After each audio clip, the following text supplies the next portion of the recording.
Atualidades Pampa. Oferecimento Sicredi.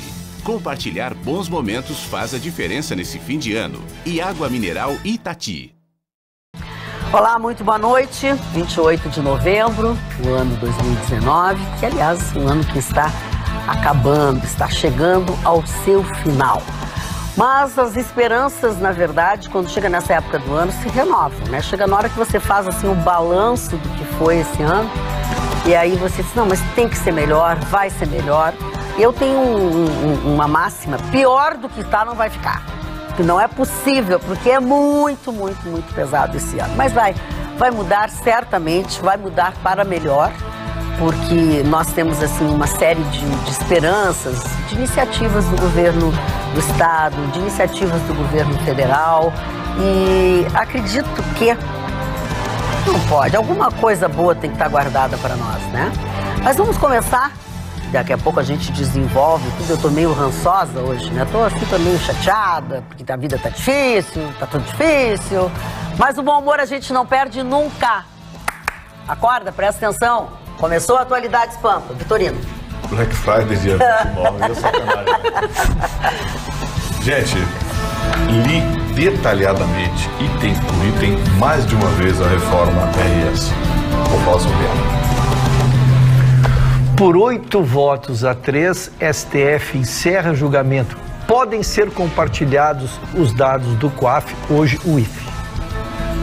Deu no jornal O Sul. ONG pagava por fotos de queimadas antes do fogo. É isso. E o governo federal quer reduzir o custo Brasil.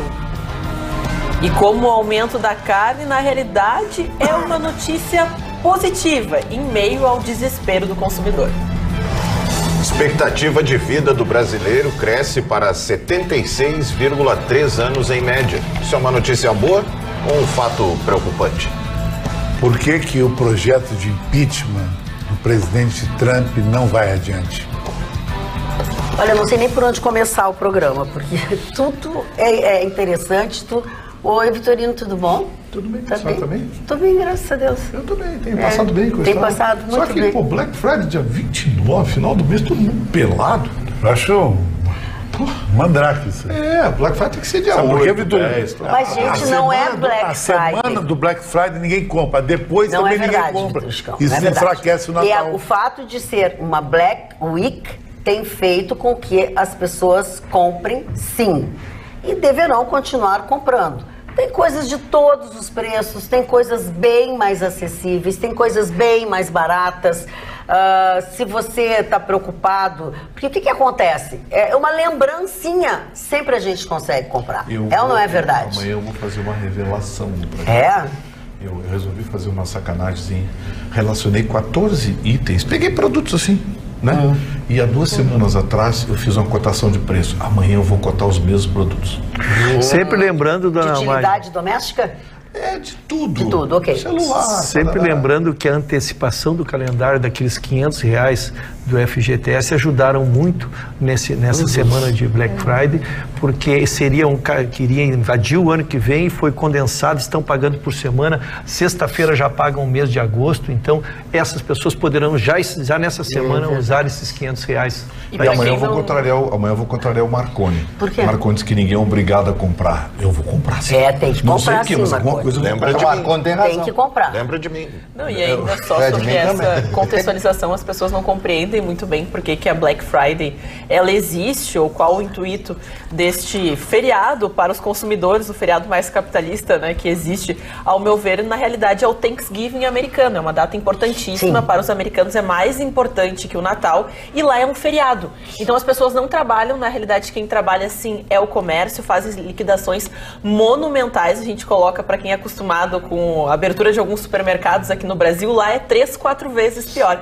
As pessoas fazem fila nas ruas, porque a partir da meia-noite, tudo que é o estoque, que ficou o ano inteiro no mostruário, ele é comercializado a valores assim, ó, 5, 10, 12 dólares, então é muito mais barato. Aqui a nossa Black Friday é o de R$59,90, sai por R$49,90, mas vamos colocar. Tem coisa até melhores, né? Não, e se você tem algo de R$1.000, daqui a pouco ela sai por 100, é o desconto dos americanos. Então por isso que é tão importante, além de ser uma data onde as pessoas viajam o país inteiro, né, para conhecer novos integrantes da família, para reencontrar os seus familiares, então é muito legal.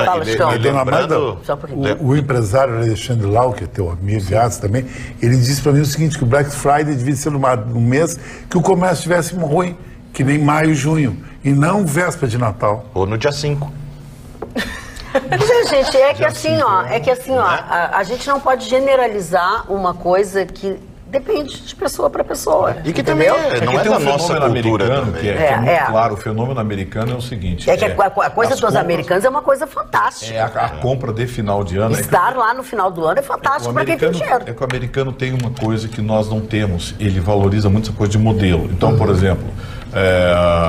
vou citar uma loja qualquer, Banana Republic. Eles vão torrar toda a coleção 2019 anterior, da Banana Republic, porque a coleção 2020 entra dia 1º de dezembro. Só para lembrar, eles só para lembrar que amanhã tem TV de 78 polegadas por $130 nas lojas americanas, viu? Aqui nas brasileiras ainda continua por volta de 8 mil, 9 mil. Então, parem um pouquinho. Parei, gente. 500 pila por 8 Não, parem um pouquinho. Nas lojas americanas, não é na loja, é assim, não. É que não tem graça, eu achei. Isso aqui que não tem graça, porque assim, ó, nós passamos a informação para as pessoas entendem atravessar, mas, Marconi, por favor. Eu já ia lá amanhã. Não, por favor. As lojas norte-americanas... estarão com preços, que é o que foi dito aqui. Desculpa, abstraiam as brincadeiras. Não, é porque assim, ó, o nosso programa é um programa comercial, que aliás tem anunciantes comerciais. Exato. Não dá pra gente brincar com isso. Tá bom.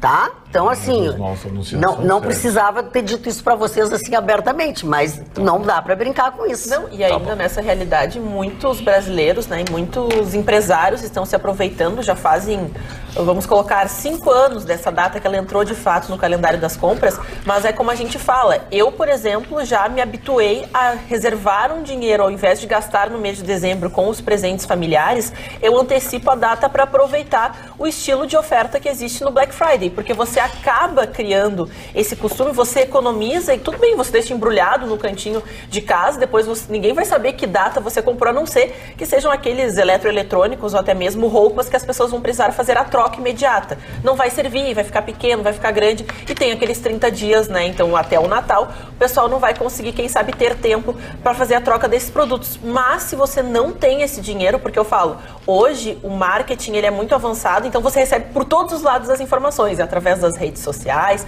de um lado, de outro. Então pesquise bem e confie também no seu instinto. Não vá naquela oferta básica ou no muito barato, porque talvez não vai ser o que você espera. Tem que procurar. E no ano passado teve um negócio legal. Teve 2 ou 3 lojas que foram espertas. Passou a Black Friday e na outra semana liquidação da Black Friday. Aí é maravilhoso. Essa era boa. Maravilhoso. Aliás, todos podem ser denunciados ao Procon, quem não fizer a Black Friday, né? Quem não fizer descontos. Metade do isso também tem que cuidar. O Procon anunciou que fez a pesquisa. Eu fiz um negócio informal, assim, mas o Procon colocou fiscais. Tem há 30 dias uma lista que eles estão fazendo levantamento. Sim, por quê? Porque a gente reclamava sempre que as coisas custavam 20, aí eles aumentavam para 25 e aí na Black Friday eles voltavam para os 20, quer dizer, não tinha desconto algum, era fictício, né? Então, acho que tem, no Brasil, né? O Brasil é tua cara. Falando em Brasil, mostra a tua cara, Rio Grande do Sul. Hoje pela manhã, o governador Eduardo Leite teve um encontro com os colegas, com os veículos de comunicação, onde ele apresentou mais uma vez, detalhou algumas coisas sobre o seu programa para o estado do Rio Grande do Sul. E, obviamente, que passaram por ali a greve dos professores, a situação dos professores, mas seria muito bom que todos os senhores conseguissem fazer o que o Vitorino, por exemplo, conseguiu fazer. Vitorino está com o programa na mão, com todo o programa, com todo o projeto do governador para o estado do Rio Grande do Sul, e ele está analisando, está lendo, e nós vamos tentar agora nos próximos dias, um pouco de cada coisa, colocar nesta mesa alguns dos assuntos que integram esse programa. Vamos começar? Eu acho que o principal deles, Magda, é a gente entender uma coisa, tem que se olhar sem passionalidade. Aí alguém vai dizer, não, parei. Ouve primeiro antes de reclamar e me xingar. Então vamos deixar bem claro. Mas os deputados, a Assembleia Legislativa, isso não é problema do governador.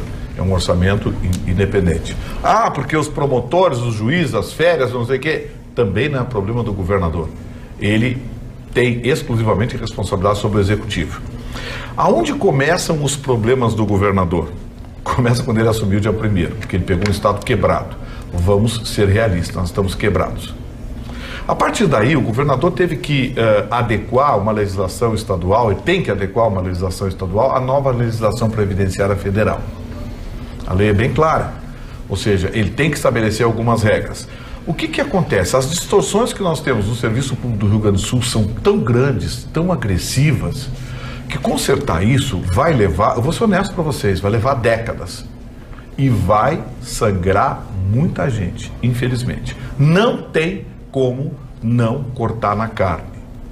Mas algumas coisas é preciso que a gente coloque por água abaixo. Primeira delas, tem grupo de comunicação aqui no Sul que resolveu detonar o governador. Deve ser verba publicitária, né? Então, assim, começa a filtrar as notícias. A primeira delas, o CEPERGS não sabe o que está acontecendo com os professores, porque não tem nenhuma perda salarial para professor.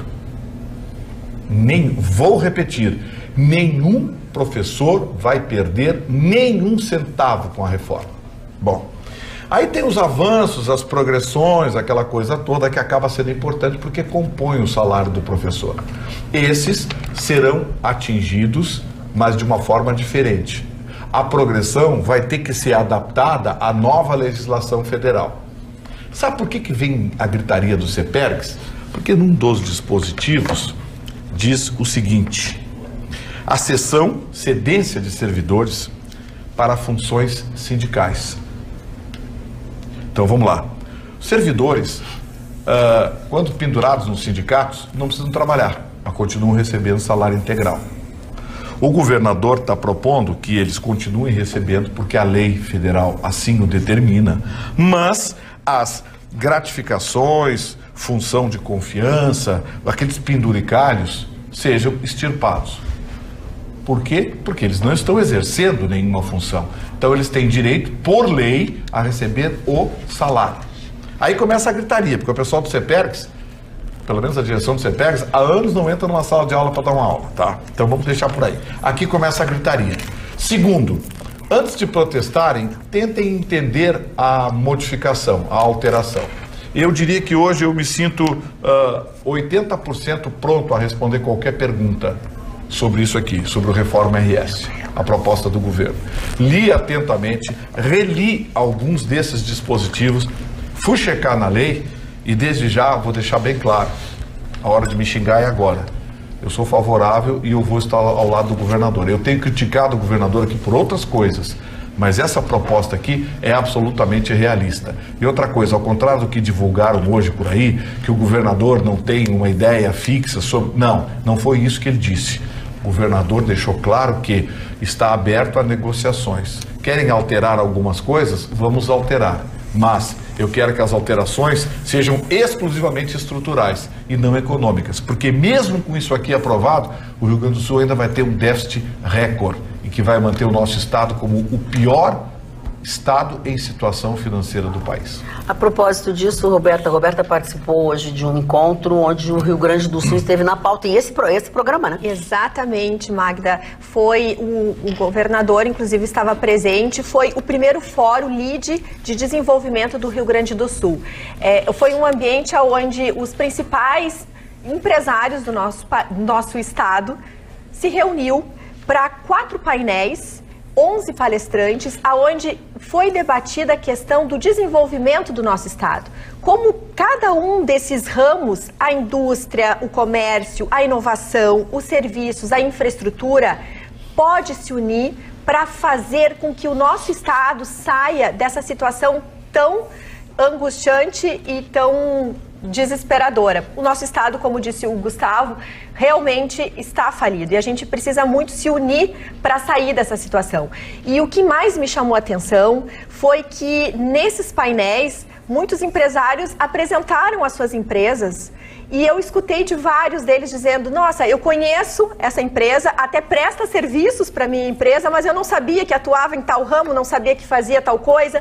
Isso me chamou a atenção. E também me chamou muito a atenção a fala de vários deles dizendo o seguinte, para a gente conseguir crescer, a gente precisa se apoiar. Então, empresários, em vez de você contratar um serviço ou comprar algo de um outro estado ou de um outro país, comprar algo, por exemplo, da China, comprar algo de algum outro estado como Minas Gerais, pega o valor que a China está oferecendo, pega o valor de Minas Gerais, senta com o empresário gaúcho que faz a mesma coisa e diz, olha só, vamos negociar, eu quero comprar de ti. Quer dizer, fomentar negócios no nosso estado para gerar emprego e a economia gerar. Então, foi realmente assim, quero agradecer o convite do presidente do LIDE Rio Grande do Sul, Eduardo Fernandes, pela oportunidade, a Pampa se fez presente lá e foi... Nara de Porto Alegre, muito prazer, eu sou Magda Beatriz e vou transmitir ao Vitorino a tua pergunta. Pergunta para o Vitorino se o governador pode mexer nas aposentadorias, direitos adquiridos, uma vez que ele troca as vantagens por um abono que não é reajustado, perda de salário. Não, ele não vai mexer em aposentadoria, não pode, a lei não permite. Okay. O problema que o governador enfrenta é que o número de inativos hoje é muito superior ao número de trabalhadores na ativa. E existem vinculações que ele quer afastar. A principal vinculação é a seguinte, ele não consegue reajustar os salários mais baixos sem que na mesma proporcionalidade tenha que reajustar os salários mais altos.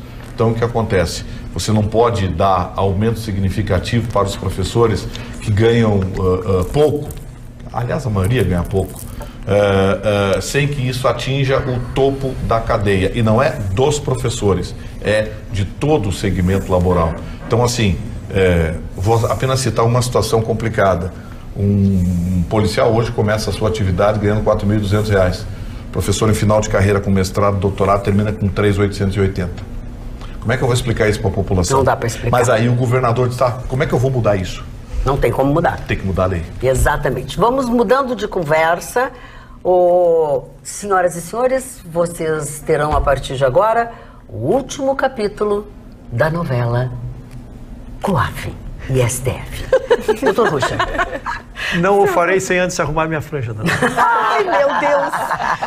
Arruma a franja quem tem, né? Os telespectadores não me aguentam mais ouvir falar disso. Eu não tenho culpa com o STF. Não disse nada. Eu não tenho culpa com o STF. Levou um mês pra julgar isso, dona Maria. Tu ia dizer que o telespectador não tem culpa de ver tua franja mal arrumada. Não, você tem o direito. Tu tem culpa de estar com a franja mal arrumada. Mas o telespectador não me aguenta, mas eu vou ser breve, mas nós não podíamos encerrar um capítulo importantíssimo na nossa história. Eu acho que a nação está de parabéns. Acho que todos nós, cidadãos, estamos de parabéns, porque o resultado foi toda aquela expectativa que nós tínhamos. O resultado foi 8-3 a favor daqueles que queriam que liberasse os dados, que como pudesse ser compartilhado os dados do COAF. Vejam a importância e o que está vigorando. Entra uma movimentação no computador lá de R$1 milhão, disso na conta da doutora Roberta. Ele tá me ajudando. E a doutora Roberta tem dinheiro. Não vale, tem que ser o meu exemplo. R$1 milhão na minha conta, aí o sistema estranha, dona Maria. Porque não é proporcional. Aí tu vai e investiga, chama ele e diz, olha aqui, ó, me justifica isso. Ele não justifica, aí tu vais e pede a Receita, e a Receita pede os extratos, e aí é confrontado da onde veio esse $1 milhão. Aí passa para o Ministério Público, vamos examinar. Quem sabe ele só quis omitir, né? Quem sabe, mas a origem do dinheiro é lícita, ou ele omitiu e a origem do dinheiro é lícita. Aí vai virar, então, esse inquérito, o Ministério Público vai abrir a denúncia e vira uma ação judicial. Isso é o que estava sendo tolhido, 975 processos, 550 inquéritos, segundo a Polícia Civil. Era isso que estava sendo trancado e era isso que estava sendo decidido. Mas ia comprometer o Brasil mundialmente, evidentemente, perante os outros países, porque há um tratado internacional de combate ao descaminho do dinheiro, e o Brasil faria exatamente uma linha contramão da história em relação a isso. Então, o Brasil agora se afina com o mundo internacional de combate a esse descaminho todo, e passa então a continuar. Todos esses inquéritos parados passam agora a voltar a andar, podemos dizer assim, e poderá-se então aperfeiçoar a tão almejada justiça, dona Marta. Muito bem. Falando em justiça, em correção, eu quero ser correta com os telespectadores da região de Caxias do Sul, aqueles que nos assistem através do canal 49.1. Quero informá-los que, em virtude de adequações no nosso sinal digital, a partir desta quinta-feira, será necessário você realizar uma nova busca de canais em seus televisores, para que assim possam continuar assistindo todos os programas da TV Pampa. Eu puxo sempre o assadinho para nós aqui, ou Atualidades Pampa sempre e tal, mas enfim, é a partir de hoje. Então, tá na hora já de vocês começarem a como é que se diz? Readaptar os seus televisores. Fala, Roberto. Magda, só para dar um fechamento e repercutir a notícia que o Ruschel trouxe, é importante também que essa decisão valoriza a economia também do nosso país. Existem muitos fundos, como eu já tratei desse assunto na semana passada, que estavam aguardando esta decisão para vir para o nosso país e investir no nosso país por uma razão de organização, de compliance também, que eles precisam seguir. Ou seja, se o nosso país não tivesse essa situação agora legalizada e, mais do que tudo, segura, eles não teriam como investir mesmo querendo. Então, é também fomentando um investimento que virá para o nosso país. Isso é bem importante. A Roberta traz o viés econômico e exatamente inibir investimentos. Tu precisa de uma regra clara, uma regra que hoje é internacional. Para te ser mais precisa, existem 108 fundos internacionais com uma grana preta, para dizer o mínimo, que estavam dispostos a investir aqui quando veio essa decisão do COAF, de julho, eles seguraram as movimentações e estavam aguardando. Agora, quando transitar todo em julgado e ficar realmente seguro, essa turma vai vir. E o pior é que ainda tem os melhores momentos desse julgamento, né? Os melhores momentos do Atualidades Pampa. Aqui são no sábado, 7h30 da noite, não tem COAF, não tem problema. A gente entra no ar, porque nós não estamos, nós estamos nos achando e nós estamos podendo. Pode nos investigar que aqui está tudo limpo, como se diz, né? Os piores momentos, o presidente do STF disse que na próxima semana, na próxima sessão é que vai sair a tese. Pois é. A tese é o quê? Pode não sei o quê, não pode não sei o quê. Então aproveite que melhores momentos realmente são aos sábados, às 7h30 da noite. Marne Barcelos. Tenho duas rápidas historinhas para contar. Conte-as, por favor. A primeira história é publicada no Jornal O Sul de hoje. O Jornal O Sul tem os melhores articulistas do Brasil. E indiscutivelmente um deles é o nosso Cláudio Humberto. E ele conta uma história política. Sempre ele conta uma historinha política engraçada, uma facécia, uma piléria, né? Ele diz o seguinte: o senador Evilásio Vieira, de Santa Catarina, o Lazinho Vieira, que eu tive até a oportunidade de conhecer na minha juventude, foi fazer um comício numa pequena cidade de colonização alemã, na cidade de Santa Catarina. Vocês sabem que muitas delas, como Blumenau, por exemplo, a colonização alemã, e as pessoas estudam alemão, falam alemão. Então ele foi para a pequena cidade e começou a fazer um discurso contra, ele era do MDB, contra a ditadura, contra o governo militar. Não fizeram nada pelo país, e começou a falar.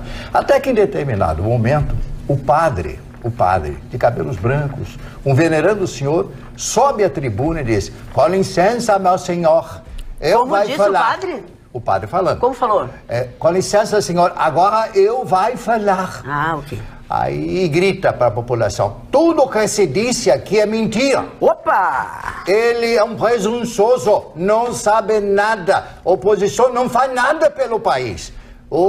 Fizeram o Mobral, fizeram a Transamazônica. É hora de todo mundo ir dormir. Todo mundo foi dormir.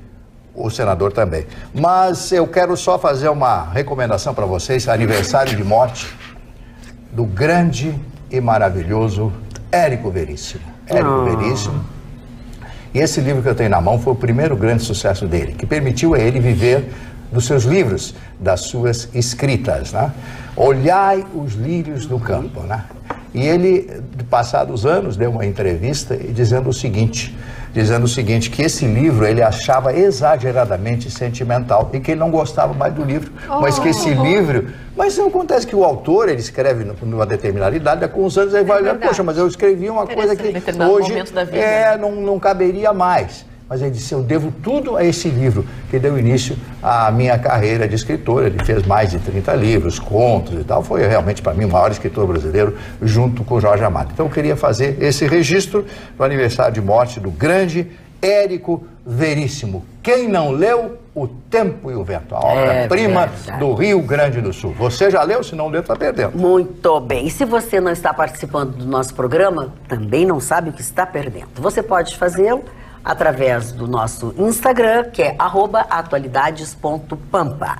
Pode fazer pelo youtube.com/tvpampa. Aí vai naquela sinetinha ali, que tem uma função maravilhosa, que é de notificá-lo cada vez que tiver alguma coisa nova. O facebook.com/atualidadespampa, que está na mão da Ana, logo em seguida ela fará algumas leituras. O e-mail, atualidades@pampa.com.br, e o WhatsApp, que eu já li algumas participações dos telespectadores, que é o 999-777-001. Levei 4 anos e meio para decorar, mas agora eu decorei. Quem mandou...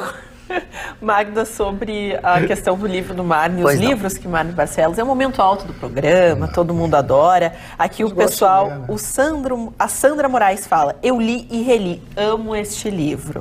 A Maria de Lourdes, que ela nos acompanha todo sábado, ela diz que nunca perde os melhores momentos e nem durante a semana. Ela fala, muito bom este livro, Marne, eu li várias vezes e amei cada vez mais este livro. O personagem principal se chamava Olivia.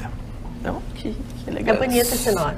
E ainda as pessoas aqui criaram não o Black Friday, mas o Black Fraud, eles colocaram assim. Armadilhas para os desatentos, é a opinião do Jefferson. E também as pessoas, o Carlos Roberto coloca assim, o trabalhador vai gastar suas pequenas reservas nesta Black Fraud. Tomem muito cuidado. Black Fraud, tem que olhar, porque isso aí a qualquer momento você pode ser passado por qualquer coisa. Eu, com a minha visão otimista, eu acho que todas as iniciativas boas, elas têm que ser saudáveis. Agora, como tudo se faz nesse país, aqui se tenta fraudar. Acho que a iniciativa do Vitorino é a melhor. Tu te organizar 2, 3 semanas antes, quero trocar meu televisor. Vai em 5, 6 lojas de interesse, anota o preço e aí vai no dia. Bem, aí tu pegou o teu salvo-conduto. Então tu tem defesa para isso, né? Então eu acho que existe a fraude, lógico, e a gente lamenta e a gente combate, mas também temos que incentivar, porque a ideia é maravilhosa, dona Mar. Sem dúvida. Poder comprar... E funciona em tudo que é país. Aqui é o país só no Brasil não vai funcionar. Né? Exatamente. E tá cheio de lojas sérias. Claro que tem que escolher.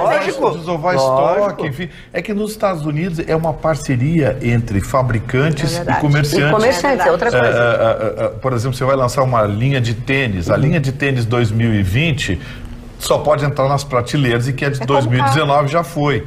Então, a nova linha 2020, o fabricante dá um desconto para que esse desconto seja repassado para a linha 2009, para que o preço saia... Aqui tem carro lançando 2021.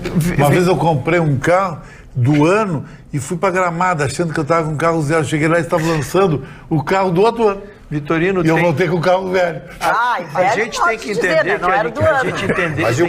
que automóveis têm muito pouca margem, né? Essa é a questão. Então, às vezes, oferece no juro, no financiamento. Por exemplo, tu comprares um carro que custa 80 mil reais. Se tu conseguires um parcelamento de 50% em 24 vezes, por exemplo, sem juros, é um desconto extraordinário. Então, às vezes, o desconto nem é no preço direto, é na forma. Mas é na negociação, na forma de pagamento. Então fique atento e procure, cavoque, né? É o momento. Não, e até sugere, se você tem um dinheiro à vista, diz, olha, eu tenho X para comprar. Isso aí. Entendeu? Não é porque já está com desconto que o senhor pode aceitar. Vai negociar mais um pouquinho. Agora... Porque ele sempre deixa uma margem para o choro do cliente. E com dinheiro na mão... Eu vou dizer uma barbaridade agora. Não diga. Vai ficar bravo. Não, mas eu vou dizer para ficar Você não ouve. Eu vou ficar bravo contigo. É uma coisa rara. Tu sabe que é uma coisa rara. Olha como tu não tá roxo, Mário. O Batman de preto aqui. Quando ele vem de preto, ele se acha bonito. Se eu venho de preto, mas ele fica alinhado de preto. Dona Roberta... A Dona Roberta é suspeita. A Dona Roberta é suspeita. Eu gosto do meu amigo. Olha a gritaria que vai ter mas vai que eu tô nervosa já. O melhor carro de comprar agora é o 2019. Claro. Claro. É verdade. É verdade. Quem tem carro 2019 em estoque tá fazendo precinho. Boa dica. E faz preço maior se tu chega e diz, olha, é X que eu tenho pra pagar. Quer, tá aqui, ó, tá aqui o dinheiro. Não quero, vou embora. Essa é a parte mais difícil, doutor Roberto. Fazer um chá. Mas quero dizer aos senhores que se vocês tiverem confiança, você vai ter muito tempo para aproveitar essas ofertas. Nós estamos vivendo mais agora? Sim, exatamente. O IBGE divulgou hoje, no Diário Oficial da União, os dados da chamada Tábua da Mortalidade. Um estudo que comprovou... Que nome ruim, né? É ruim, né? É pesado. Desculpa, né? Mas eu achei meio pesado. Eu também não gostei. Vou controlar minha faixa, isso é uma coisa quanto eu ainda tenho. Não, e exatamente essa questão da faixa é bem curiosa, porque essa média estendida difere para cada faixa etária. Então, esse é um dos dados bem interessantes. Por exemplo, alguém com 30 anos hoje tem uma expectativa de vida completamente diferente de quem está nascendo neste ano, cuja a expectativa é muito maior, né? Então, essa expectativa aumentou 3 meses, na verdade, de 2017 para 2018. Segundo o IBGE, essa expectativa, e aí eles diferem por gênero, né? Sim. Essa expectativa de vida dos homens, e aí você, dependendo das atitudes, você até entende por que o homem vive menos do que a mulher, né? Em relação ao comportamento masculino. Ela aumentou de 72,5 anos no ano passado para 72,8 anos em 2018, enquanto a das mulheres foi de 79,6 anos para 79,9 anos. E aí a gente volta e meia fala de Santa Catarina aqui, né? Da qualidade de vida. Sim, Chicão adora. Chicão por ele moraria lá. Eu vou me aposentar. Vou me aposentar, vou morar lá. 60 anos? Tá. Quando fizer os 60? Quando tiver 60, ele vai se aposentar. Vai ser o repórter da atualidade Spamp em Santa Catarina. Fiz um questionamento. Eu só perguntei. O que acontece? Os moradores de Santa Catarina são os que registram, então, a maior expectativa de vida ao nascer. É de 79,7 anos, enquanto a menor se encontra lá no Maranhão com 71,1 anos. É uma diferença considerável. Parece pouco, né? São 8 anos. Mas nessa... No mesmo país. Exato. Né? Essa tábua da mortalidade, apesar do nome não ser tão comum e a gente ainda se espantar, ela calcula esses dados, ela considera esses dados desde 1940. E de aí é que quando pega no amplo é que assusta. De 1940 até hoje, a expectativa de vida do brasileiro cresceu 30 anos e 8 meses. 30 anos. E aí você vê avanço da medicina, qualidade de vida, cuidado com a alimentação, prática de exercícios, coeficiente de cálculo de aposentadoria. Aí, por isso que eu fiz a provocação no início, afinal de contas. Não tem mortalidade infantil aí, né? Tem. É um item extraordinário. Ela diminuiu. E diminuiu consideravelmente. Bom, isso é uma coisa boa. Porque vai ficando muito velho, né? Exato. E aí é o problema da provocação que eu fiz. Afinal de contas, é uma boa notícia ou é um fato preocupante? Exatamente. Mas aí é que tá, né? Atualmente existem, inclusive, empresas que fazem determinados tipos de seguro de vida, já partindo desta teoria que tu estás trazendo, da ideia do seguinte: uma pessoa hoje de 60 anos não parece que tem 60 anos, como há 20 anos atrás era uma pessoa de 60 anos. Então, existem seguros de vida que tu resgata, que tu possivelmente consegue reconstruir a tua vida através de... que te ajuda a fazer uma mudança profissional. É bem interessante para quem tem um dinheirinho investir nesse tipo de coisa. Tá bem... Quer fazer o programa para me destruir a imagem? Parece que eu tenho uma imagem. Presta atenção. Vocês não têm imagem, né? Vamos fazer o seguinte. Vamos fazer o seguinte. Vamos deixar as imagens de vocês e o áudio e deixar o coleguinha concluir a sua fala. Tá. Ele tá com cara de choro que não deixa. Ele tá. Eu já dei os dedos dele bem no começo. Ele não tá nada bem comigo. Não deixaram ele terminar. Ele tá magoaria comigo. Não, imagina, eu tô tranquilo. Eu tenho certeza que deu tudo certo. Tu vai me pegar lá na esquina, não, isso? Não, jamais. A taxa de mortalidade infantil, ela inclusive, né, respondendo ao questionamento do Ruschel, ela atingiu, inclusive, a menor taxa na média histórica, né, no cálculo histórico. Ela caiu em 2010 eram 17,2 mortes a cada 1.000 nascidos. Hoje nós chegamos a 12,4 mortes que queda a cada quase 1.000 50% extraordinário. Exato, é um número bastante grande. Ainda está longe, é claro, se faz essa questão, né, de destacar que ainda está longe da média dos países desenvolvidos, né, é muito menor o índice, mas nós estamos fazendo o possível, né, de tantas outras maneiras. Espírito Santo, Paraná, Santa Catarina, Rio Grande do Sul e São Paulo possuem índices abaixo de 10 por 1.000. Né? Então são os estados dentro do cenário brasileiro que apresentam o maior desenvolvimento no combate aí à mortalidade infantil. E só que, infelizmente, Amapá, Maranhão, Rondônia e Piauí ainda há uma chance muito grande de que a criança não complete 1 ano de vida. Aí entra uma série de detalhes, né? De pobreza. Que é o que eleva a média, que chega a casa dos 18 a cada 1.000, né, nascidos, infelizmente. E dentre os países que compõem o BRICS, a gente volta e meia fala aqui, né, desse grupo, o Brasil está já mais próximo da China, nesse sentido, que tem a mortalidade infantil de 9,9 a cada 1.000 habitantes.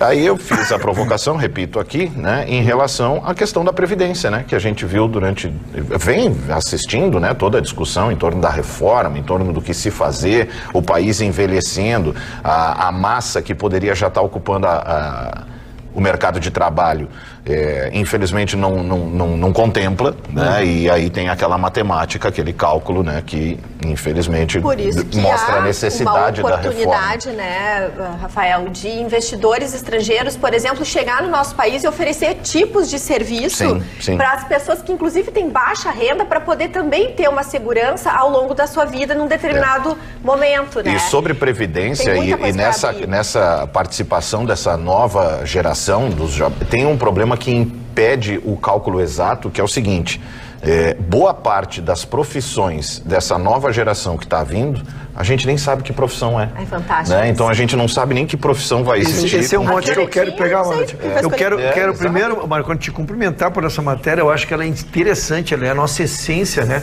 Eu vou abordar 2 pontos. Um é o que eu te questionei, que é da mortalidade infantil. Ainda acho que sofremos pelas zonas mais pobres, pelo sertão, lá onde a gente sabe que o índice de mortalidade infantil é extraordinário e ele influencia na média. Mas nós aqui na região sul já temos uma média, não tem dúvida, muito elevada. A segunda, nós precisamos fazer com que os nossos empresários descubram o idoso, porque é uma mão de obra barata, é uma mão de obra disciplinada, é uma mão de obra que chega no horário do trabalho, é uma mão de obra que tem paciência, entendeu? Então nós temos que terminar com esse preconceito que a pessoa chega a uma determinada idade e ele não produz mais. Não, ele produz sim, e volto a dizer, como diz o Roberto, ele não falta ao trabalho, então ele tem uma série de predicados. É verdade. Isso que é uma coisa que nós temos que mudar, isso é mentalidade que vai ter com a longevidade, né? Além de ser bonito. Não, e eu acho assim, ó, é uma sabedoria tu estares num ambiente onde tem várias faixas etárias convivendo. Cada qual traz o seu benefício. Às vezes uma pessoa de uma nova geração também te traz um ar novo, te faz ver, te faz enxergar as coisas de outra linha. Mas a experiência que o tempo traz é imbatível. E tem a questão da saúde também. Os mais idosos, voltando a estarem envolvidos com atividade laboral, você elimina uma série de problemas psicológicos, né? Depressão, possibilidade de depressão, é gente que segue na ativa, se sentindo capaz de produzir. Porque normalmente é essa coisa de não estar produzindo é que começa a situação. Começa a afetar. Ainda só sobre isso, é também importante falar que pensar sobre a terceira idade também é uma realidade para muitos jovens de hoje, porque poucos jovens hoje querem investir numa família, querem investir em união estável. Então é aquela coisa. Muitos países hoje têm um problema, países mais avançados que já passaram dessa etapa na sua sociedade, onde o problema é quem paga a previdência, se os jovens não têm mais filhos, se nós não temos uma renovação adequada para conseguir lidar com essas contas de aposentadoria. Então inserir o idoso ou a pessoa mais experiente dentro do ambiente de uma startup por exemplo, muitas empresas estão apostando nisso, porque além de você dar uma funcionalidade, você também lida com pessoas que já passaram por todas essas gerações, adaptações de tecnologias, e às vezes o manual, às vezes saber lidar com o problema quando ele aparece, ao invés de lá programar alguma coisa, ter um software. Então muitas startups estão investindo porque é uma mão de obra barata, às vezes até ela é aquele estagiário que coloca, né, as pessoas estão contratando estagiários da terceira idade porque eles veem aquilo como um prazer, como um hobby. Então se torna muito interessante para a empresa que aprende com o conhecimento da pessoa que já vivenciou todo o ambiente de empresa para aquele que está abrindo a sua empresa. Então CEOs, pessoas idosas e pessoas também jovens. E sobre o que a Magda falou, isso, né, da sensação de estar velho, me lembrou uma entrevista que eu vi com a Jane Fonda certa vez, que o mindset dela era todo para entender que aos 60 anos ela estaria velha. O que é mindset? Nem todos os telespectadores sabem o seu modo de pensar. Você foi trabalhado a pensar de uma maneira, né, que naquele momento uma pessoa de 60 anos estaria velha. Sim. E ela disse que quando ela fez os 60 anos, ela se olhou e ela disse, gente, eu não tô velha. Eu tô 100%. Eu já contei isso, eu vou contar só que rapidamente. A minha filha, quando estava na faculdade, agora, há 15, 20, 16 anos atrás, ela tinha uma velha que era colega dela. E elas ficavam muito irritadas. Aí eu disse, mas que idade tem essa velha? 45 anos. Aí me ofendeu. Aí, não, presta atenção, não. Aí eu olhei pra ela e digo assim, que idade eu tenho? Ah, tu tem 45. Eu sou uma velha? Mas é assim que eles pensam. A crítica que eu gostaria só de trazer... Eu não tenho coragem de dizer que eu era, porque ia cortar a mensagem. Quando a gente contrata uma pessoa com experiência, né, pessoas que já estão ali, né, na terceira idade, elas deveriam, inclusive, ter uma remuneração melhor. Porque elas geralmente vão trazer para o negócio algo que é muito imaterial e que só o tempo traz. Então, a crítica que eu faço é que existem empresas, sim, buscando esse profissional, justamente que é um profissional que tem vontade, precisa muitas vezes até para ajudar na sua casa, para continuar, porque às vezes é a aposentadoria de um senhor que está sustentando os filhos que estão desempregados. E aí ele consegue um extra, e esse extra é mal remunerado. Então, acho assim, que as empresas precisam valorizar esse trabalhador. Vamos ver o que os nossos telespectadores estão dizendo, vamos deixá-los participar. Telespectadores começaram uma campanha. Toda hora que eu falo, eles colocam no mute. Mas se você colocar no mute, você não vai se escutar, porque hoje estou lendo aqui a participação dos telespectadores. Então, assim, é a campanha agora, eles começaram aqui. Mas muitas pessoas colocando aqui sobre a opinião dos jovens não investirem em famílias, como é o caso da Marcelena Fontes. Ela coloca, eles não têm mais filho, só os cachorrinhos, agora os pets são os bebês das famílias. E aqui também as pessoas criticando um pouco, achando que o Vitorino está defendendo o leite, acha que isso é um absurdo, mas ele fala assim, ele ia defender, ele está defendendo. Estou preparado para todos os xingamentos, mas eu quero xingamentos com fundamentação. Que me digam o seguinte, mas nós estamos perdendo isso. Eu quero saber o que está sendo perdido, o que está sendo jogado fora. Porque tem uma coisa, grande parte desse projeto aqui do governador é nada mais, nada menos que uma adaptação à lei federal, ao novo regime da Previdência. Então... Ana, eu não vou deixar passar, eu quero dizer que em relação a essa brincadeira do mute, eu acho que quem não ouvir a Ana perde muito, perde de aprendizado. Ela, para nós aqui, é uma menina no nosso meio, ela nos impulsiona, ela nos devolve a capacidade de sonhar, de acreditar que há um mundo jovem, ela contradita os nossos conceitos, e é muito importante. Então, acho que você, quando bota o mute, perde muito de aprender com essa menina. Não se preocupa que está no mute, eles não estão escutando. Eles não estão escutando, não estão escutando. Olha aqui, a Zeli Rain, ela só coloca aqui porque é bem importante que ela traz esse comentário. Ela fala, ninguém vai investir no Brasil, esse governo não nos inspira confiança, basta ver no leilão do pré-sal, as pessoas também discordando dessa opinião, mas também perguntando como o governo pode melhorar, quais são agora os passos a serem dados para melhorar o nosso estado e principalmente o nosso país. É o questionamento de muitos telespectadores, até direcionando a Roberta, elogiando a Roberta pela abordagem do evento, mas também perguntando para ela isso. O que eu percebi desse evento que eu escutei os empresários, eles estão dizendo o seguinte, que é aquilo que eu relatei no início, é realmente fomentar negócios entre as empresas gaúchas e regionais. Muitas vezes a competição entre outros estados, até pelos vários impostos que aqui são cobrados, impede que um gaúcho consiga vender para outro gaúcho. E o que se disse hoje é, vamos nos ajudar. tenta diminuir a tua margem de lucro, faz algum tipo de negociação comigo, mas vamos fomentar negócios entre nós. Por quê? Porque nós vamos estar gerando empregos no nosso estado. É o emprego que vai ajudar a essa economia melhorar, né? Porque outras... É legal, mas é meio lúdico, né, Roberta? Não, foi uma decisão. É legal, mas é meio lúdico. O sujeito precisa de uma conexão de metal para uma instalação hidráulica. Aí ele vai fazer o orçamento. As indústrias gaúchas produzem essa conexão a 8, 8,20, 8,40. Aí ele acha 4,50 em São Paulo. A indústria gaúcha não tem como chegar nesse preço. Eu vi os empresários... E sabe por quê? Por causa do custo do Rio Grande do Sul. O Rio Grande do Sul é caro. É caro. É uma coisa de não ser a favor nem contra. O Rio Grande do Sul é caro. Eu lembro de uma história muito parecida com essa, no final dos anos 70, início dos anos 80, em que está me fugindo o nome, Hamilton, está me fugindo o nome, de um articulista de um jornal americano que diz o seguinte: eu quero ser americano, mas eu quero que os americanos me ajudem a ser americano. Eu entro numa loja de automóveis de um fabricante americano e quero comprar um carro. Escolho a cor, o modelo, o cidadão me pede 20, 30 dias, eu tenho que deixar 20% de entrada, ou então comprar naquele formato de leasing que os americanos têm. Eu entro numa loja de um carro japonês em território americano, escolho a cor, o modelo, o cara manda eu passar de tarde para pegar o carro. Sim. Então, assim, eu quero que me ajudem um americano a ser americano. Então, nesse caso, os gaúchos podem se ajudar, mas eu acho que é preciso que a gente se ajude ou ajude o gaúcho a se ajudar. Falando em ajudar, eu quero só chamar a atenção dos telespectadores mais uma vez, telespectadores da região de Caxias do Sul, que nos assistem através do canal 49.1. Nós estamos informando que, em virtude de adequações no sinal digital, a partir desta quinta-feira será necessário realizar uma nova busca de canais em seus televisores para que vocês possam continuar acompanhando a nossa TV Pampa e a opinião do Dr. Ruschel sobre o assunto que está sendo tratado aqui. Em relação ao Estado, eu falo...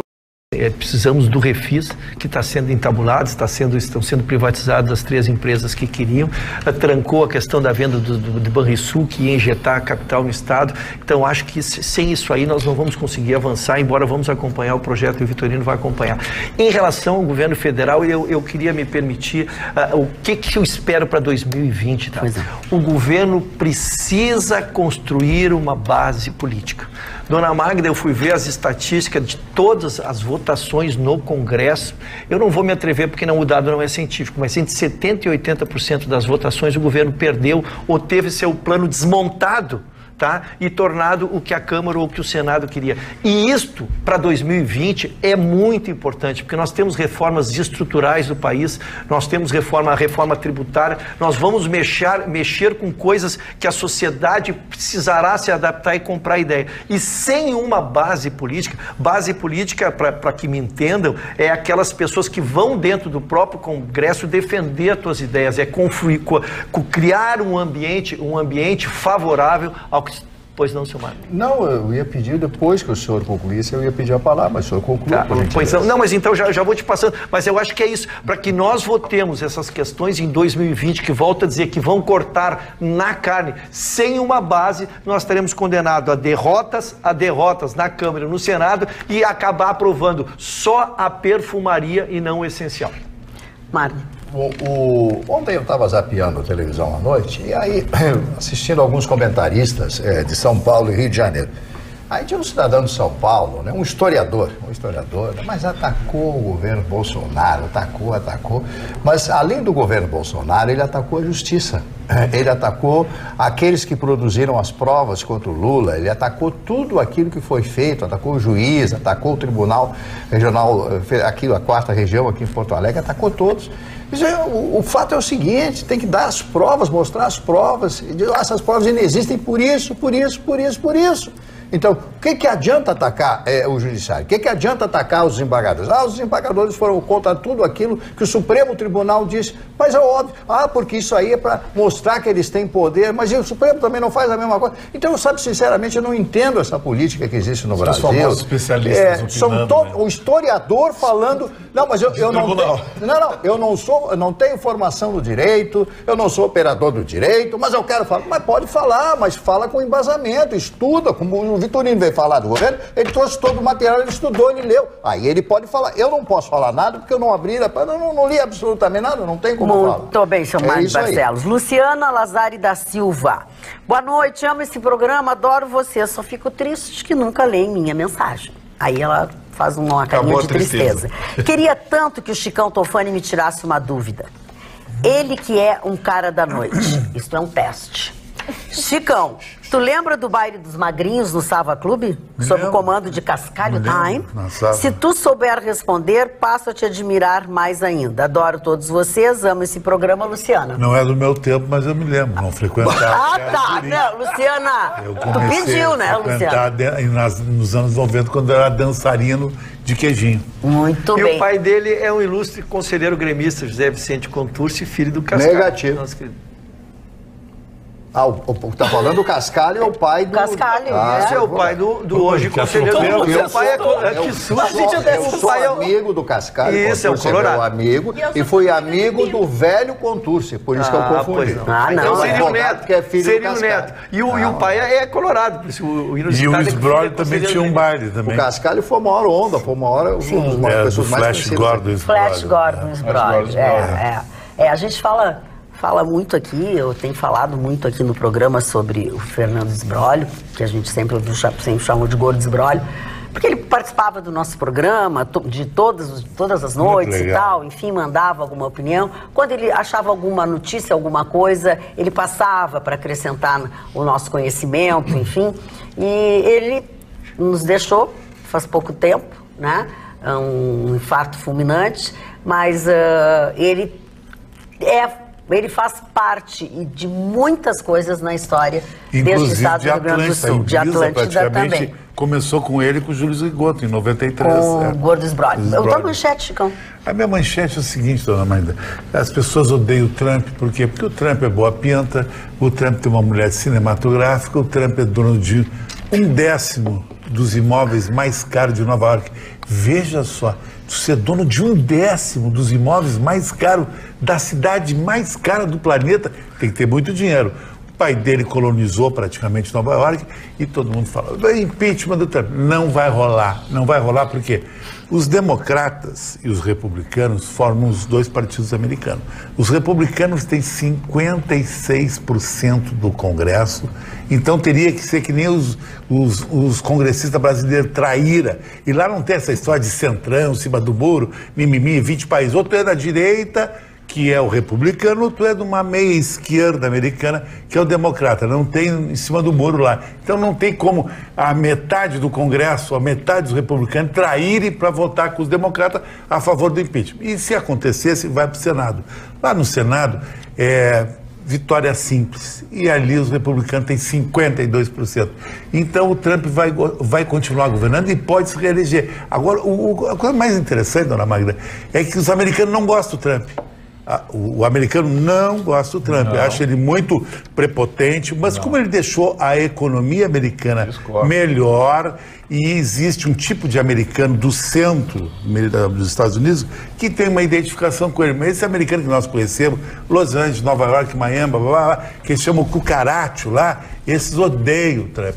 Mas o Trump vai continuar governando os Estados Unidos. Me permita discordar, Chicão, quem não gosta do Trump é a imprensa, os artistas, os lacradores, formadores de opinião. Mas esses caras são tudo sitiados em Miami, Nova York e conversa com o cara da banca de jornal da esquina, o cara adora o Trump. Que ele reduziu a carga tributária nos Estados Unidos de 32% para 14%. E os latinos também, principalmente, mudaram muito de opinião. Sim, né? O negócio dos mexicanos, que ele ia acabar, porque o muro, porque eu não sei o que. Sabe o que os empresários disseram para ele? Trump, a gente gosta de você, então cala a boca. Porque a mão de obra barata que a gente tem é mão de obra latina. Amigo, americano não limpa banheiro. Americano não trabalha no balcão do McDonald's. Americano é outro papo, entendeu? Esses empregos de entrada, como a gente chama, são todos latinos, migrantes, alguns legais, outros ilegais. Então você nota como o Trump calou a boca com o negócio do muro e o México. Não falou mais no muro. Calou a boca. E os investidores também no México de cada 10 hotéis mexicanos, 9 é de americano. Mas o muro continua sendo levantado. Né? Não, aquele muro lá tá...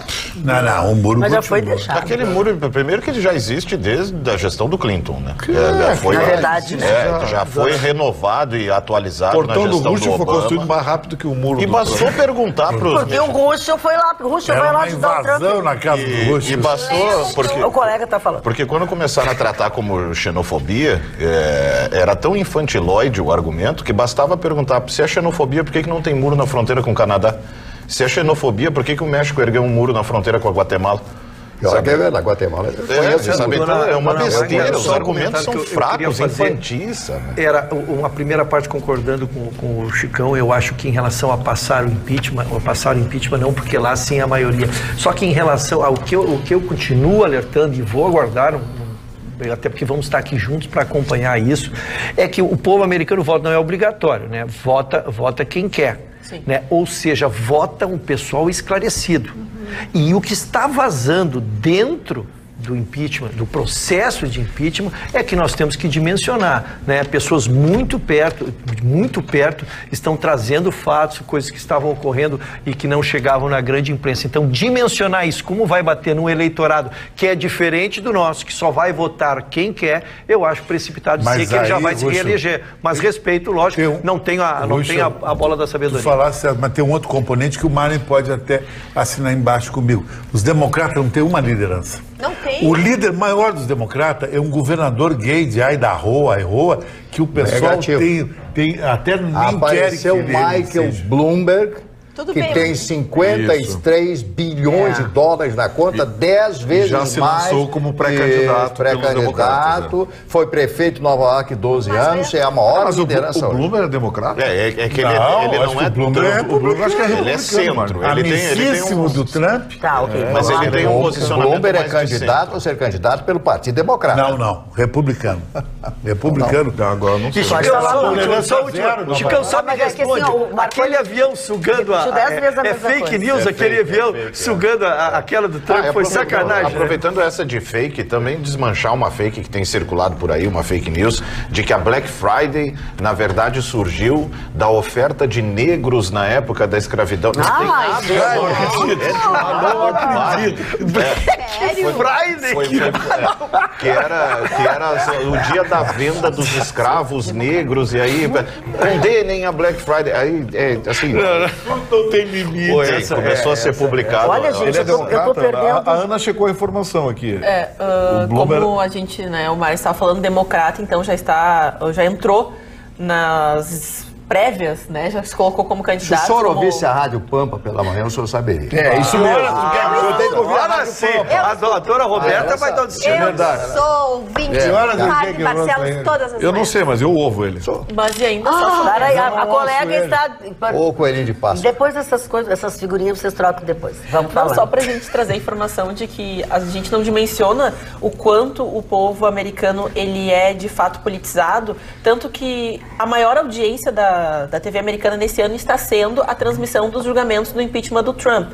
E lá é um pouco diferente. Todas as emissoras param e trazem na íntegra os depoimentos. Então é um consenso de que a população ela precisa ser informada. Claro, lá a gente tem um processo um pouco diferente, porque as empresas de jornalismo são identificadas com o partido. Elas não têm a suposição de ser isentas na cobertura. Quem gosta do Trump vê numa emissora, quem não gosta do Trump vê na outra emissora, porque vai ter um discurso condizente com aquilo que quer escutar. Mas é uma das maiores audiências, pelo menos desse ano já foi registrada, da transmissão dos depoimentos das pessoas que estavam envolvidas no momento do telefone, da cobrança de Donald Trump com os seus secretários, os seus representantes, para cobrar, então, o presidente a respeito das investigações. Então, isso agora, esse processo, claro, agora ocorre em portas fechadas, mas a maior audiência foi justamente do processo do impeachment dos depoimentos. O Donald Trump, o americano vota com o bolso, e o Donald Trump botou a economia... Ele é independente.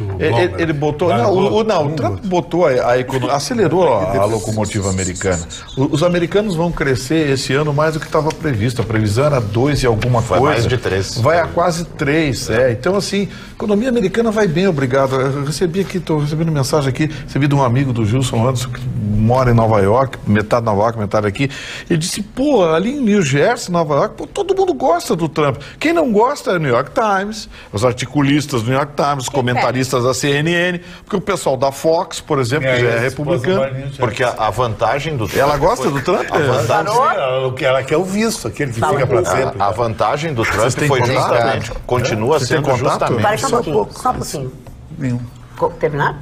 O Chicão namorou a ex do Trump? Uma conversa de vocês para o telespectador ouvir o comentário do Marconi. Vai de novo. A vantagem que provavelmente garanta, eu tendo a concordar com o Chicão na reeleição, acho que está garantida já do Trump, continua sendo a maioria silenciosa.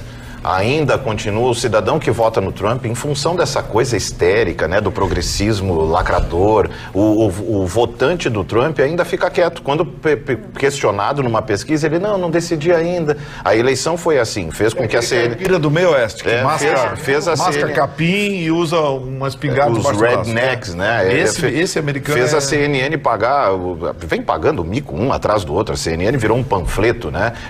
Lançou pesquisas de que Trump vai perder avassaladoramente. É a Globo gringa. Por quê? Porque o eleitor do Trump fica na sua. Chega lá no dia da eleição, Trump. E economia plena, pleno emprego. Agora ele vai ter que enfrentar, e vem ocorrendo isso bastante nos Estados Unidos, foi um movimento que começou com o Obama. A alteração do público votante, ou seja, os jovens estão indo às urnas, os jovens que tinham desistido do processo eleitoral não tinham mais se interessado nesses aspectos políticos justamente por entenderem que os seus direitos e seus recursos estavam todos garantidos, quando na realidade chega a conta do financiamento estudantil, chega a falta de assistência médica nos Estados Unidos, que lá tudo é particular. Eles começaram a perceber que precisavam fazer parte desse processo e eles vêm crescendo cada vez mais e pode se tornar o ponto-chave do Trump, porque uma das principais promessas na sua primeira eleição e que pegou de fato os jovens foi a questão do financiamento estudantil, dando mais tempo aos jovens para pagar e também diminuindo as multas relacionadas a esses financiamentos. Porque se você acha caro estudar aqui no Brasil em universidade privada, lá nos Estados Unidos é 5 vezes pior, porque você paga e tem que pagar em pouco tempo. Então essa foi uma das plataformas do Trump e pode ser um ponto decisivo, né? O que antes eram as mulheres e os negros para o Obama, agora os jovens foram para o Trump. Falando em ponto, atenção telespectadores da região de Caxias do Sul, aqueles que nos assistem através do canal 49.1. Informamos que, em virtude de adequações no nosso sinal digital, a partir desta quinta-feira será necessário realizar uma nova busca de canais em seus televisores, para que possam, assim, continuar assistindo à TV Pampa e um dos seus programas mais especiais, que é o Atualidades Pampa. Falando de Atualidades Pampa, Gustavo Vitorino, a dona Vera do Canto, que é mãe do doutor Enio do Canto, cardiologista, adora o nosso programa, é fã, mas ela não queria me dizer que ela ama mesmo você. Ela mandou tudo isso, mas me contaram, assim, de conversa de pé de orelha, que ela gosta, ela ama o Vitorino. Dona Vera. Obrigado, dona Vera. Obrigado pelo carinho e pela gentileza, tá? A gente fica feliz, mas acima de tudo, parabéns pelo seu filho.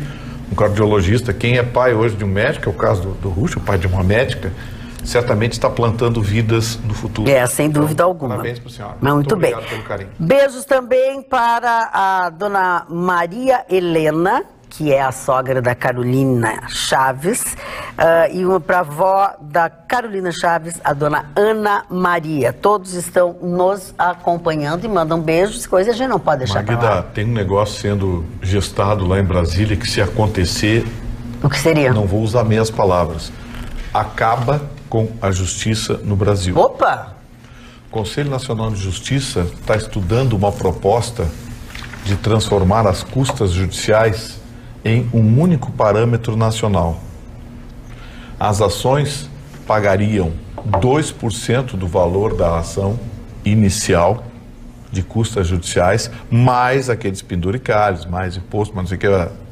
E os recursos seriam taxados em 4%. O que eu estou querendo dizer? Se você entrar numa discussão qualquer, discutindo um imóvel, uma indenização de R$500 mil, você vai pagar só para recorrer R$20 mil.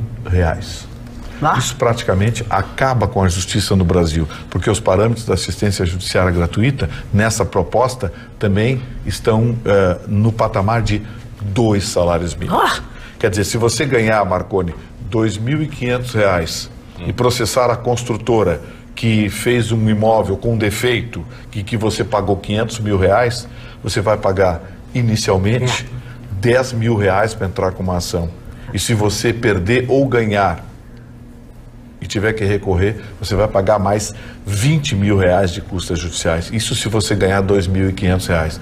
Essa proposta está no Conselho Nacional de Justiça, que está reunido nessa noite de quinta-feira para dar início e avanço a esses índices. Mas a proposta do Conselho é essa. Eu sempre disse, esse Conselho Nacional de Justiça virou um sindicato do Poder Judiciário. Aqui no Rio Grande do Sul, as custas judiciais estão exorbitantes. Os juízes apertam na assistência judiciária gratuita. Então, assim, o que vai acontecer com o pobre? Pobre daqui a pouco vai ter que resolver tudo na mão grande, amigo. Vai entrar na loja com um pedaço de porrete na mão, porque não tem mais justiça para recorrer. Sim, não tem como, né? Mas a justiça tá uma vergonha, né? Mas que bom que a gente vive no Estado democrático de direito e pode contar com as instituições, né? Se a ditadura não tem isso aí. Né? Canetaço terminou. Nós temos já uma reclamação antiga do empresariado, que é o custo Brasil, que inviabiliza muitos negócios e o crescimento das nossas empresas, das empresas nacionais. Para os senhores terem uma ideia, o custo Brasil chega a R$1,5 trilhão de reais, isso equivale a 22% do nosso PIB. Só em questão, por exemplo, de empregos, as empresas brasileiras pagam entre 260 bilhões de reais a 320 bilhões de reais a mais do que a média dos países que são integrantes da OCDE. Isso, em comparação, também eu poderia dizer, abertura e fechamento de negócios, ambiente jurídico regulatório, custos de capital humano, tudo isso torna as nossas empresas pouco competitivas. O governo está muito sensibilizado com essa situação, o que é muito bom para fomentar empregos, porque os empresários conseguindo viver e competir vão poder gerar empregos, e eles estão, nessa quinta-feira, o governo federal lançou o chamado Programa de Melhoria Contínua da Produtividade. O que eles querem? Eles querem que o setor privado do nosso país entre no site do Ministério da Economia e sugira as situações e aquilo que pode fazer com que fomente essa diminuição do custo Brasil. Então, todos os empresários que estão ali precisando diminuir seus custos e virar mais competitivo, entre no site do Ministério da Economia e busque oferecer essas opções, porque eles estão ouvindo e vão apresentar soluções. E por falar em soluções para o final de ano, principalmente porque chegou a Black Friday, o CT Studio Bike está dando um desconto de R$100 na primeira mensalidade para quem for lá e se inscrever para participar das atividades de final de ano, porque ainda dá tempo, ainda dá para dar uma solução para o seu corpício, para o seu look verão. Então vai lá, faça sua avaliação, tem nutricionista, a gente sabe que a gente se passa no Natal e Ano Novo, mas mantendo uma dietinha bem restrita agora, dá para aproveitar as férias com tranquilidade, como eu vou fazer graças ao Marcelo do CT Studio Bike. Vai lá nas minhas redes, procure se informar ou vai no próprio Marcelo CT Studio Bike lá no Instagram, que ele vai te dizer tudo e como funciona esse desconto. Já que a gente está falando em final de ano, né? Mandar um abraço pro Paulo Plant, meu amigo Paulo Plant da Gola, que está esperando as meninas, e as meninas vão lá buscar suas camisas. Coleção já 2020, à espera de todo mundo, com descontos. Você está pensando num grande presente? Que tal uma das melhores camisas do Brasil, as camisas da Gola? Dá uma passadinha lá, loja de fábrica, tem desconto do desconto e um produto que dispensa apresentação. E se você disser que nos assiste, ganha mais ainda. Mais um desconto. Mais desconto. Marne Barcelos, tua manchete, tu já falaste. Não falei não, ainda não falei sobre a ONG. Tanto que eu me perco. Quem falou muito? Nós falamos tantas coisas. Falei, então, não tem mais. Bom, mas não, a o Marne ONG... agora está assim choraminguento. A ONG... Choraminguento. Eu sei que tu tá choraminguento. ONG pagar por fotos de queimadas antes do fogo. Essa aqui não, é um pedacinho que eu vou ler, porque eu não posso ler, uma palavra. A coluna do Cláudio Humberto tá aqui, ó. Tem que colocar os óculos aqui, ó. Os brigadistas ligados a ONGs presos por atearem fogo na floresta negociavam a venda de fotos de queimadas à ONG internacional WWF antes mesmo do incêndio ocorrer. Venderam 40 fotos por 70 mil, diz a polícia.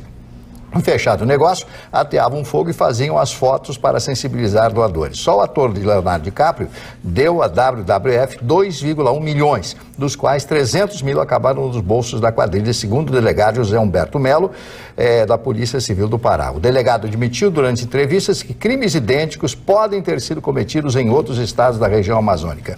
A polícia desconfiou da quadrilha ao observar que os 4 brigadistas ganharam muito dinheiro com os incêndios e os investigou. Quer dizer, mais uma prova em conteste de que era tudo uma grande armação, que botavam fogo na floresta e botavam fogo no Bolsonaro, como se realmente fosse ideia do governo brasileiro da época, do nosso governo atual, de colocar fogo na floresta amazônica. Quer dizer, são as fake news, são as coisas contrárias ao governo. Quer dizer, eu sempre digo, nós temos que ser unos, né? Nós temos que pensar em torno do Brasil, não essa disputa de direita ou esquerda. Isso aí está levando o país à ruína, está cada vez pior. Casualmente ele senta à minha esquerda, mas fale, doutor Rocha. Dona Magda, gostei do casualmente.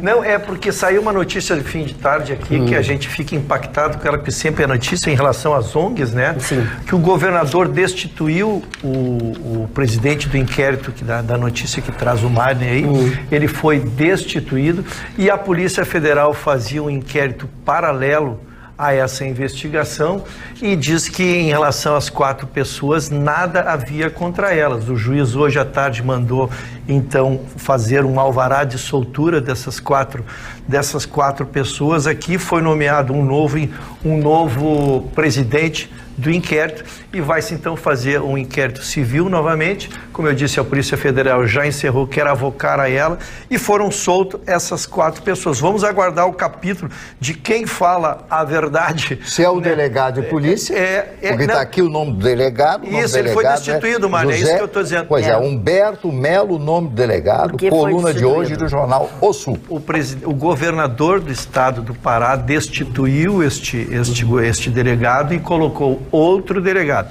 E paralelo a isso, a Polícia Federal estava fazendo um inquérito sobre as queimadas e disse que sobre aquelas 4 pessoas, como não havia nada, foram ao juiz e o juiz hoje à tarde soltou essas pessoas. Então nós vamos encaminhar, agora acompanhar as informações que virão a partir daqui para que a gente possa concluir, porque a gente daqui à distância não pode. Mas isso alerta muito uma coisa que eu digo, dona Magda, que me assusta num país continental como o nosso, como é difícil tomar decisões definitivas num país onde ainda a gente não sabe quem pode estar falando a verdade, né? Nem mesmo quando se trata da polícia ou do judiciário. É verdade. Mas aí, olha bem, a soltura deles foi porque os pressupostos da prisão cautelar haviam sido superados. Então, assim, a polícia não disse que eles não tinham nada a ver. Não, eles tinham sim, tem vídeos, tem gravações telefônicas, tem tudo isso. A decisão do governador do Pará foi totalmente política, porque o governador do Pará, se sabe, é a oposição. O filho do Barbalho recomenda tanto bastante. Que a Polícia Federal então, tá assim, de olho nele também, o juiz que determinou a prisão foi o mesmo juiz que determinou a soltura. E nos fundamentos o juiz colocou: não estão mais presentes os fundamentos da prisão cautelar, ou seja, eles não oferecem risco ao processo, eles têm um trabalho com carteira assinada, com residência fixa, enfim. Isso não é um atestado de inocência, o juiz apenas o soltou. Não, eu quis só te dar a ordem, porque o juiz, este mesmo juiz, tinha mantido, mesmo diante desses argumentos que está me trazendo, este juiz manteve a prisão dos 4. E foi após a Polícia Federal vir e fazer a intervenção que então o juiz voltou atrás da sua própria decisão, ele mesmo revogou a sua decisão e soltou essas 4 pessoas. Por isso que eu estou dizendo, a gente daqui, eu não vou testar nenhum delegado, nem nada. O que é difícil no Brasil é exatamente isso. O que causa surpresa é essa iniciativa da Polícia Federal do Pará, porque e as fotos? E os vídeos, e as gravações telefônicas interceptadas, e as cobranças. O dinheiro na conta. E o dinheiro na conta.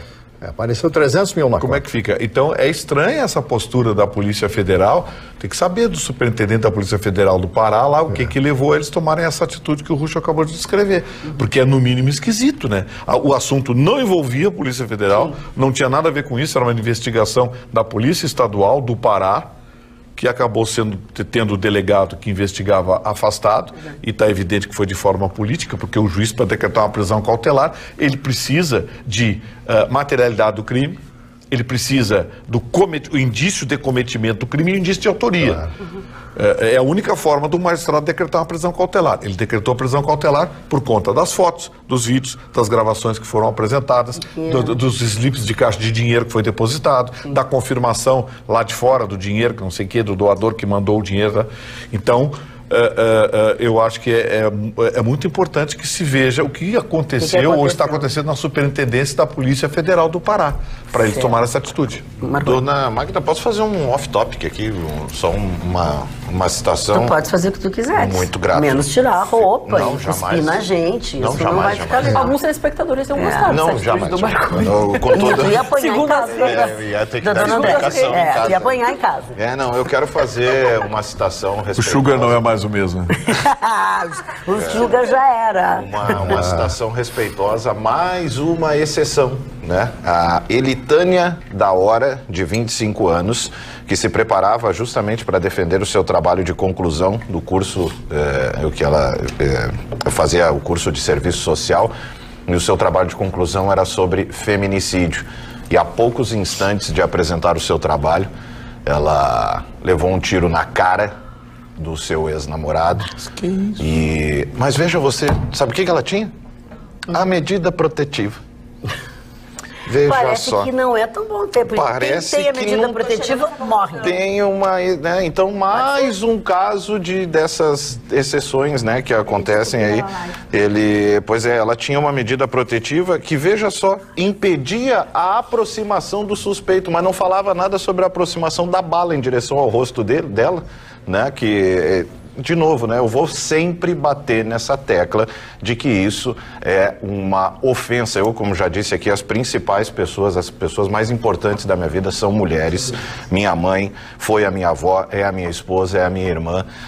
E eu tenho medo mesmo de verdade de que elas, em qualquer circunstância que seja, acabem acreditando nessa palhaçada chamada medida protetiva, que por mais que os argumentos técnicos e blá, blá, blá, blá, blá, blá, não protegem, não garantem absolutamente nada. Infelizmente, a Elitânia, aos seus 25 anos de idade, às vésperas do apresentar o seu trabalho. A medida protetiva não é uma solução, ela é uma ferramenta. Ela é uma ferramenta. Não adianta, Vitor, eu posso estar errado e acredito que esteja, mas para mim é conversa mole e eu, como leigo, um ignorante jurídico, eu não tenho conhecimento nenhum sobre esses termos. A lei é para quem cumpre a lei. Exato. Então, acreditar que emitir um papel e que deu, agora, caso aconteça algo, aperte no aplicativo, plim, plim, plim, peraí que a polícia está vindo, e até lá. Até porque, no momento em que tu tem essa medida protetiva, o teu algoritmo mais raiva ainda de ti, porque é uma coisa que... Vamos exercitar o contrário, então. O que você sugere? Se vocês querem terminar com a medida protetiva... Eu não estou dizendo. Eu entender, porque senão eu vou entender, porque... A medida protetiva é uma ferramenta, ela não é a solução. É uma ferramenta que não funciona. Se eu quiser matar alguém, não adianta, eu vou matar o Marconi, realmente, eu reconheço. A solução 100%. Eu estou dizendo que a gente vai estudando, tentando achar soluções. Está chegando à conclusão de que a medida... Eu não estou falando mal da medida protetiva. A mim parece que a medida protetiva, ao invés de ser uma coisa positiva, ela se transformou em mais um tiro. E outra coisa... Mas é uma exceção, Magda. Mas é uma exceção. Vitor? É uma exceção. A delegada, a doutora Tatiana Bastos, me confidenciou que são de 20 a 25 medidas protetivas por dia. Explica então, para a mãe da Elitânia que ela foi uma exceção. Mas Marconi, esse caso é uma exceção à regra. A grande regra é que nós temos dezenas, centenas de milhares de medidas protetivas hoje que estão segurando imbecis como esse. Agora, tem imbecis que não estão segurando. Ela, quando foi fazer o boletim de ocorrência e ganhou a medida protetiva, ela fez a denúncia, ela apresentou provas, ela apresentou o exame, como estava toda machucada. E por que o cara não estava preso? Aí uma iniciativa iniciativa do delegado, da delegada que a atendeu, porque aí é um caso de violência explícita, coisa tal, dá para pedir uma prisão cautelar. O Ruxo perguntou o que se sugere. Se sugere cadeia nesse cara, se sugere o porte de arma para a mulher poder se defender, sugestões. Já que são sugestões, aí, Marconi, um dia que tu tiveres uma esposa não tão brilhante como a tua, tu te fizeres uma escolha, essa mulher se automutila, vai lá e aí tu vai ficar um mês preso até poder sair de lá e explicar que não foi tu que fez. É um risco que eu corro. Eu prefiro do que ver mais uma mulher morta. Eu prefiro do que ver ela morta. E ela não vai passar por isso, sabe por quê? Porque o porte de arma dela vai garantir que eu fique bem longe dela. Aí vai vir a indústria da fraude. Tudo que a mulher vai dar com a cara no coisa para ir lá e sair com um porte de arma. Não, é que eu acho que infelizmente a gente vive uma realidade, para que toda essa realidade ela se transforme, ela precisa que existam os dados. Quando a gente é assaltado, eu, graças a Deus, nunca tive, né, que registrar um boletim de ocorrência, todos os casos se resolveram rapidamente que eu passei, mas quando você vai lá, tem gente até, roubaram meu celular, eu não vou registrar porque tanto faz. Mas a própria Brigada Militar afirma, quando você faz um boletim de ocorrência, vamos supor, aquilo é um dado que vai ser depois cotado no final do ano para fazer um relatório que vai colocar a sua zona como uma zona de perigo. Porque foi você, foi outra pessoa, foi outra... Mas quando você não registra, tanto faz, tanto fez. Infelizmente, a gente coloca. Nós nos magoamos muito, eu fico muito indignada quando a gente lê essas notícias, que diariamente a gente não tem uma. A gente tem centenas de notícias a esse respeito, mas também é através desses dados, é através das medidas protetivas, é através de tudo isso compilado que vão possibilitar que se criem delegacias especializadas, que se criem patrulhas especializadas e que também tenham viaturas e policiais treinados para fazer só isso.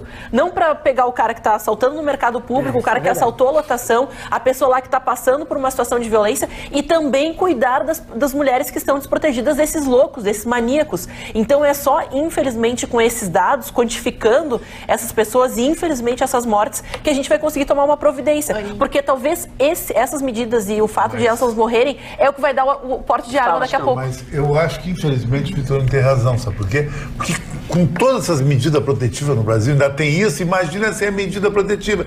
Ia ser um bang-bang total. Com ela invasão de casa, tudo.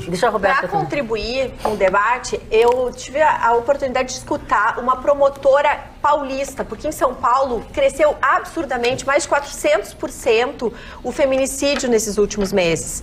Segundo ela, e ela tem um estudo muito profundo sobre esse assunto, 72% das mulheres, elas não buscam ajuda nem medida protetiva por medo do agressor. Porque o feminicídio é o final de um processo agressivo que começa com um processo psicológico. Outra coisa, o segundo motivo que faz com que as mulheres não se defendam é o medo de apresentar essa situação para os filhos. Por quê? Porque elas se sentem expostas, elas têm vergonha. E só em terceiro momento é a questão financeira que impede. Então, assim, a gente vive uma situação que é muito delicada, porque o feminicídio atinge todas as classes sociais e é muito preocupante porque começa com questões psicológicas e quando tu menos espera. Pessoas esclarecidas, pessoas que têm consciência, que escolhem, daqui um pouco, por alguma razão, rejeita a pessoa, diz, olha, não quero mais, e aí tu descobre um outro viés que tu não descobria, e aí tu tá ali exposta. Quer dizer, é uma situação que aí vem, Ana, é fundamental sim haver um investimento pesado na proteção, porque aí a mulher se sente segura de dizer, eu vou te denunciar e eu vou ficar realmente protegida, com viaturas, com delegacias, mas sobretudo uma conversa com esse homem. A gente precisa ajudar o homem. Não adianta a gente falar só com a mulher, porque isso já está acontecendo no nosso país. Não, aí tá ok, a gente está falando da mulher. Nós estamos falando do mundo perfeito. Mas respeite-se todas as opiniões, porque todas elas Eu não sou muito afeito a frases prontas, assim, né? Frases feitas, mas eu sou da ideia de que quando a presa se defende, o predador dorme com fome. Eu não consegui ouvir ainda um argumento plausível ou um esforço para argumentar contrário ao direito da mulher se defender com a ferramenta, aí sim a ferramenta, a peça de verdade na cintura, tão forte quanto a defender um pedaço de papel. Depois dessa brilhante citação do nosso filósofo... Nosso filósofo, eu quero mais uma vez chamar a atenção dos nossos telespectadores que são daí da região de Caxias do Sul e que nos assistem através do canal 49.1. Quero dizer a todos que, em virtude de adequações no nosso sinal digital, a partir desta quinta-feira será necessário você realizar uma nova busca de canais em seus televisores para que possam continuar assistindo a TV Pampa. E o Atualidades Pampa, inclusive com os aniversariantes do dia, Mário Barcelos. São poucos aniversariantes. São poucos? Porque já morreram muitos? Todos. Todos. Bom, é tudo. Então é um obituário, então. Então é a sessão espírita. Obituário, é verdade. O que é isso? Obituário? Obituário. Não poderia deixar isso. Vamos lá, Mário. Bom, o Engels, Friedrich Engels, um dos grandes criadores da obra de Marx, o seguidor da obra de Marx e de Karl Marx. Engels foi o grande sustentáculo da vida de Marx, era mais jovem, milionário, o pai tinha uma grande indústria na Alemanha e conseguiu sustentar durante muito tempo Marx, para que ele pudesse, junto com o próprio Engels, escrever e manter, fazer o Capital, o Manifesto Comunista e todos aqueles livros. Agora, o livro mais importante, que foi escrito somente pelo Engels, foi esse aqui, ó, a Situação da Classe Trabalhadora na Inglaterra, escrito em 1848. Eu já comentei com vocês que a Inglaterra de 1848, quando houve aquele boom, aquela explosão, com as indústrias crescendo, de todos os tipos e tal, as pessoas trabalhavam muito e ganhavam muito pouco. Então surgiu dentro da classe operária esse movimento e ele, ouvindo essas pessoas, criou esse livro e esse livro foi um grande sucesso à sua época. Outro aniversariante, o Dr. Stefan Zweig, escritor austríaco que veio viver para o Brasil. Ele era judeu, se apaixonou pelo Brasil e foi morar na cidade de Petrópolis. Escreveu dezenas de livros, alguns desses livros foi sucesso no mundo inteiro. Esse homem entrou em depressão tão profunda, tristeza tão grande por ver a Alemanha nazista e a morte dos judeus na sua terra, na Áustria, em todas aquelas regiões, a Polônia, etc., etc., que ele suicidou-se. O Dr. Stefan Zweig, ele se matou num processo depressivo em 1942. Aí está a minha memória funcionando. Em contrapartida, eu falo de Ernst Röhm. Esse cidadão, que foi morto em 1974, foi o criador da SA. A SA era uma polícia paralela ao exército alemão e que estava subordinada ao chanceler do Reich, Adolf Hitler. E o que acontece? Ele se insubordina contra a política nazista e quer se tornar ele o supremo chefe nazista. O que acontece? Ele é morto, é assassinado por um grupo a favor de Hitler, enquanto estavam no hotel vivendo, né, com um rapaz lá, que ele tinha um namorado lá naquela época, né, e naquela época as coisas eram realmente difíceis. E este homem, que foi uma das grandes figuras, foi herói, considerado herói da Primeira Guerra Mundial. Outra aniversariante, Gloria Graham, atriz e cantora americana. Esse o Vitorino conhece, Gato Barbieri, o argentino, que fez trilhas sonoras, criou grandes... Maravilhoso, maestro Gato Barbieri, criou peças maravilhosas. Hope Lente, meu querido amigo Benito de Paula, Benitão, completando hoje 78 anos, é uma figuraça, 78. Um dia, conversando com o Benito, ele olhou, Gauchinho, ele fala bem assim, Gauchinho, eu quero mostrar para você, tirei uma foto com Jesus. Aí ele mostra aquele monóculo, onde tinha as fotografias, era uma imagem de Jesus, ele disse que ele tinha tirado a foto. O Benito de Paula, disse, mas cá, você tá? Ele ria, olhava para mim e ria. Eu comecei a rir também. Era uma brincadeira dele, né? Sei lá, né? As pessoas, né? O Benito de Paula, que vai estar em Porto Alegre brevemente. E, finalmente, a Laura Antonelli, que era uma belíssima atriz italiana, também já falecida, nascida em 1941, Dona Magda. Muito bem. Doutor, o senhor Marconi, o senhor ficou preocupado com a idade do Benito? Porque... Não, é porque ele tinha dito que era todo mundo morto na lista. E aí, quando ele falou do Benito de Paula, eu meio que me assustei. Né? Mas é que eu que fiz gracinha com ele, tomei nos dedos. Fala. Tenho trazido notícias de presídio essa semana que estavam tentando entrar com drone, com drogas. E hoje, mantendo a inovação, uma moça tentou entrar com drogas dentro do corpo dela, esquecendo que havia um scanner. E ela passou apenas 10 penitenciários do Rio Grande do Sul tem scanner onde aparece. E ela estava com maconha dentro do corpo. Mas não me pergunte como, senhores. Não me pergunte onde não me pergunte onde fica o Alegrete. Estamos terminando o nosso programa de hoje por aqui.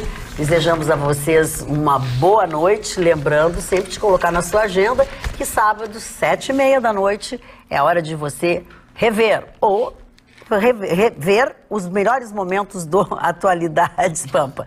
E para não ser muito repetitivo, eu quero ainda lembrar os telespectadores da região de Caxias do Sul, que nos assistem através do canal 49.1, que em virtude de uma adequação, de adequações no nosso sinal digital, a partir desta quinta-feira será necessário realizar uma nova busca de canais em seus televisores para que possam continuar assistindo a TV Pampa, em especial Atualidades Pampa. Beijos mil. Tchau.